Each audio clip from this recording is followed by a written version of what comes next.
Welcome to Awakening You channel. If you appreciate what we do, please support us. Thank you. Dear ones, I am Archangel Michael. Today we start another month within your calendar. The parties are apparently over, now it's time to resume the journey, count our losses and move on. What I say here is not so that anyone feels sadness, nor is it judgmental and self-condemning. What's done is done, crying now is no use, it's about lifting your head and moving forward. My brothers, the world seems to be very strange recently, everything seems to be out of place, everything seems to be extremely agitated, extremely exacerbated. What do I have to say to you? Nothing new, I have nothing new to say, just what I have always said. Everything that is happening on your planet, in your lives is a consequence of actions. Many understand that when we say, you reap what you sow. This phrase is timeless. Why timeless? Because there is no set time for the harvest, it depends a lot on how the sowing was done and the path of each soul. If we are going to talk here in the most common sense of the word, about planting a seed and it germinating and bearing fruit, this act also does not have a defined time. Each harvest can take days, months, years. How long does a large fruit tree take to expose its fruit? So there is no set time for harvest, each sowing has a different harvest. So many of you are wondering, what do I mean by this phrase? That many times, you commit acts that deviate from the guideline of our Father or Mother God, and many think that the harvest is soon to follow. Yes, there are cases in which the harvest is very quick, in which the result of that bad step is almost instantaneous, but there are many cases that take years, and you completely forget. And then they wonder, or rather, they look at the sky and ask God why they are going through that. What is sowing? Normally, in the vast majority of cases, the sowing comes from acts, which you often think are inconsequential acts. You think that the rules are to be circumvented, that they won't hurt anyone if you don't follow them. Ah, no one is watching, no one will even know what I did. Indeed, many times you do the wrong things and no one knows, but you forget that you are watched all the time, not by God, by the universe, by what is around you, there are energetic eyes on you all the time. So that energy that you released there, which was not positive energy, will be added to the same energy that other people also produced, and this will be accumulated. One day when that egregore, that energy, becomes extremely large, it causes an imbalance in the universe and then returns, exactly to whoever generated it. Because every little piece of that egregore has an owner, and its owners receive exactly the consequence of what they did. When many of you ask yourselves, why am I going through this? Don't just think about the previous day, the previous month, stop and think about how you contributed to that, how you were part of the catalysts that caused that. But do you know what the big problem is? It's just that you don't like to take blame.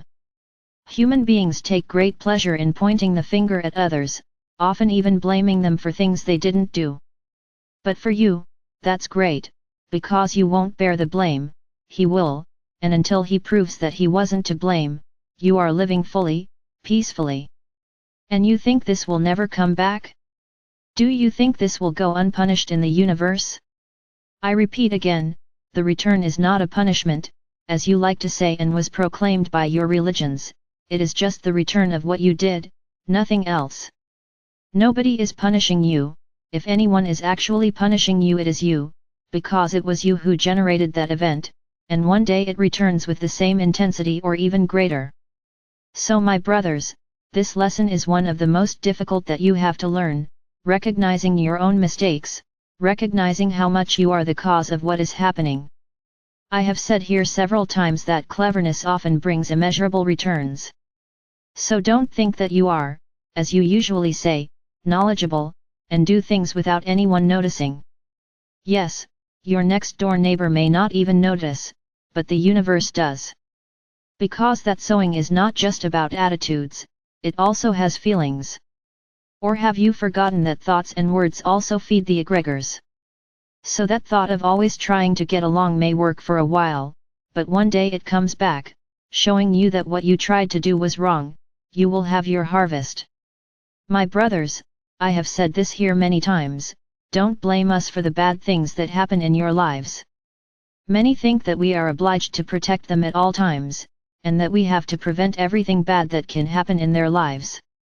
The vast majority think this way, that since we are beings of light and protect you, we have an obligation to prevent any suffering, any bad thing from happening in your lives. And then when it happens, who do you blaspheme against? Against us, against God the Father or Mother, because it was us, because we did not protect you. So many may be wondering, why am I saying this again? My brothers, listen to your news and you will understand.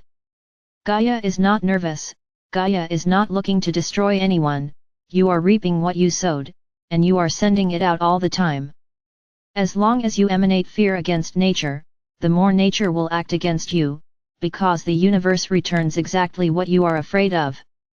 My brothers, things are accelerating, we can say that things are intensifying, because the lessons have not been learned. Lessons come, you go through them, you complain for a while and then you forget, you make the same mistakes again.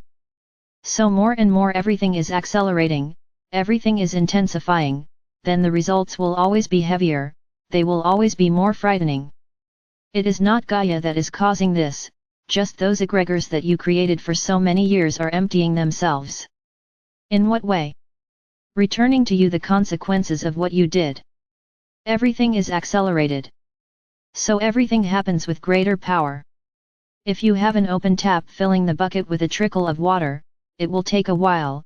If you accelerate that trickle of water, that bucket will fill much faster. So there's the reason why everything is extremely strange. Things that haven't happened for decades are happening again. Because everything is accelerated, because the lessons, you no longer have time to spend years and years to learn a lesson.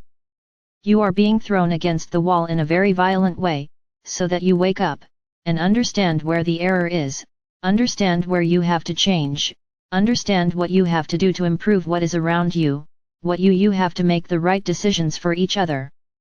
When I talk about government officials here, many understand that I take sides with AORB. I only tell the truth, if you are bothered it is because the truth bothered you. And then, as I said here a while ago, you forget that I'm the one speaking, you think it's the plumber who is putting forward her political ideas. Because what was said bothered you deep down in your heart. And then you have to react, and at that point you forget that it's me, she accuses, of course. Are you going to fight me?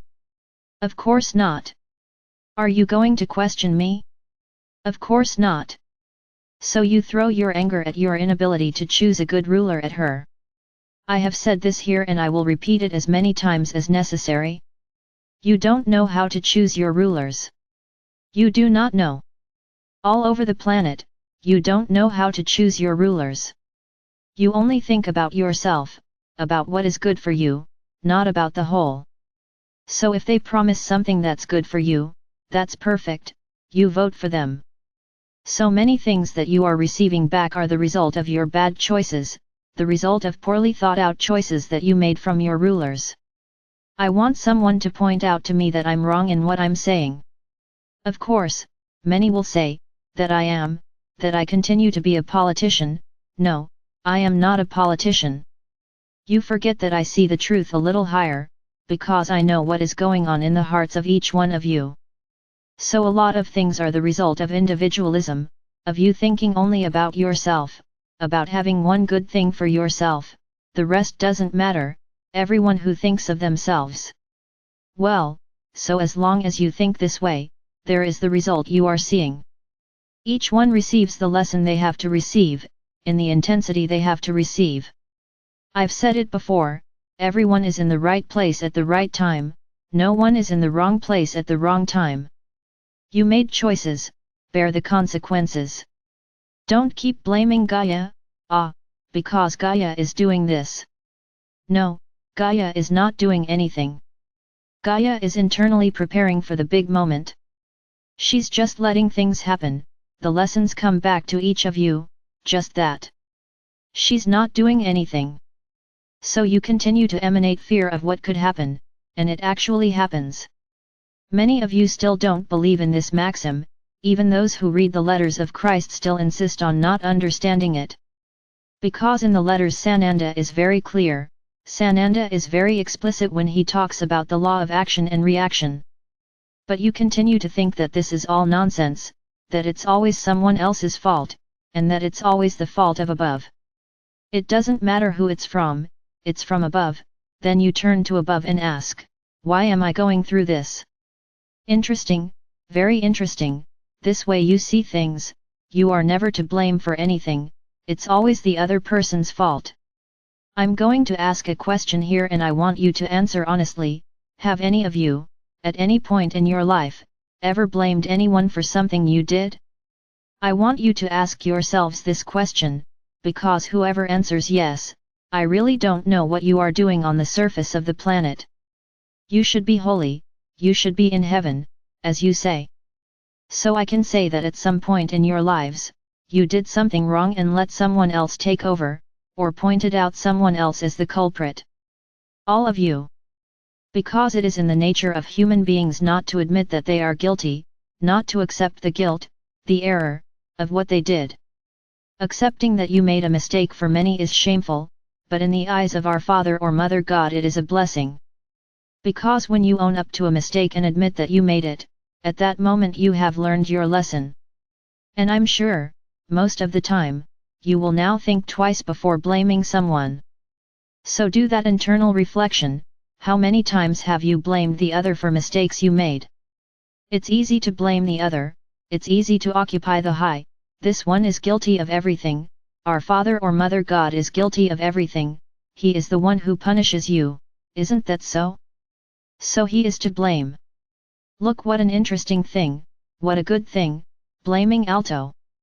Will He come down to earth to say that He is not to blame? Of course. So you always blame Him. But everything you did was passed on to the universe, and the universe will eventually give it back. And then you will say that our Father or Mother God was the one to blame, who punished you. It's my brothers, unfortunately, I would like to only say good things here every day, but I need to teach you to become better human beings every day. Because it is in these little things that you evolve, that you are preparing. It's like I've been saying in relation to tasks, tasks are not daily, tasks are to be done whenever you remember, making them a habit. So accepting your mistakes, never blaming others, is a habit that you have to learn, whatever the consequence of what you did. You made a mistake, so you have to accept your mistakes. It's not about making mistakes and blaming someone else, because then you make mistakes twice, and then the bill comes higher. My brothers, being human is not easy, especially in the environment in which you live in the third dimension, where these feelings of cleverness, of superiority, are always around you. Because it taught you that those who admit mistakes are inferior, are stupid, and are often even attacked, everyone points fingers for what you did. Yes, you might get through it, but at least you'll know for sure that you did the right thing, and that's a very good thing for you. Because this pain you feel, from the mockery, from the humiliation, will make you think several times before making a mistake again. Now those who pointed fingers at you, wait for the answer, because no one can point the finger at anyone. As you often say, you all have a glass roof, and glass so thin that a feather could break it. So how to point the finger at someone else? You are perfect? Don't you make mistakes? Maybe one day you won't be able to do exactly what he did? So don't judge, don't condemn, you are not a judge. So my brothers, I already said this a few days ago, be supportive but don't suffer the suffering of others.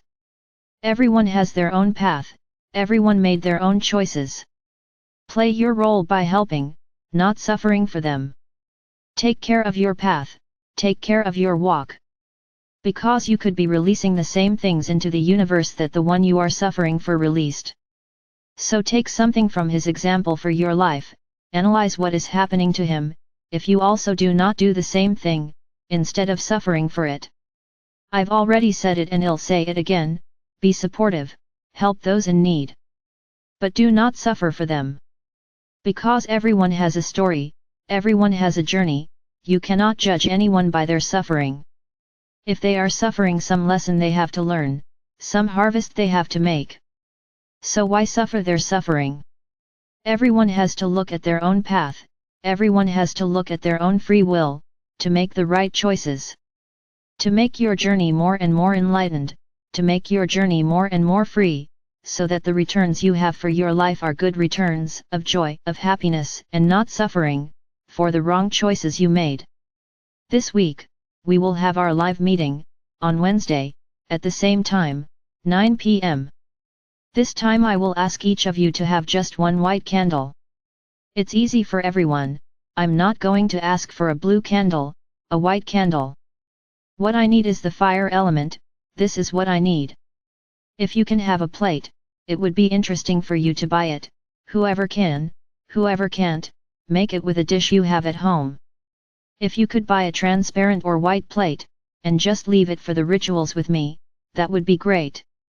If you can't buy it, there's no difference, make it with a dish you have at home, as long as it's not a dark dish, it's a light dish so that the candle light illuminates it and doesn't bring darkness. So that's all you need to have for Wednesday, a transparent or white plate, and a common white candle, not those candles that last for several days, an ordinary white candle. And I'm going to go ahead, because otherwise there will be a barrage of questions. If the candle makes any smudges, throw it in the trash, because this candle will be for cleaning, so everything that will be in that sludge is to be thrown away. So you are already warned. I am Archangel Michael. I am here. Always ready to show you everything that is necessary for you to grow and evolve.